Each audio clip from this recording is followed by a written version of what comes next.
The men and women of Udenta decided to separate and live differently.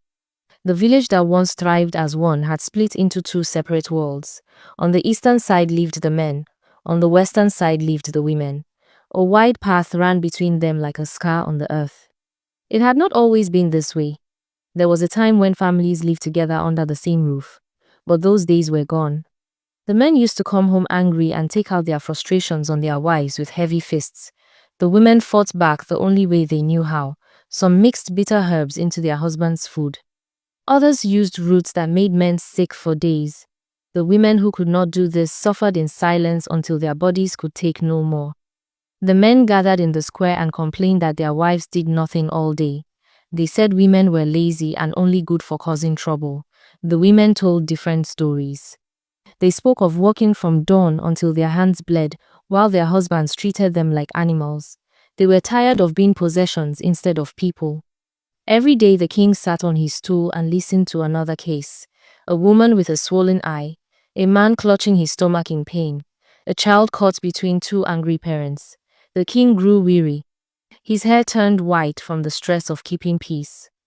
One morning he made a decision that would change Udenta forever. The village would split. Men on one side, women on the other. Each group would handle their own affairs.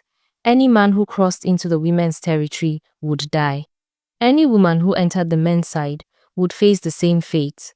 The law was absolute. The separation began immediately. Mothers watched their sons being led away. Fathers said goodbye to their daughters.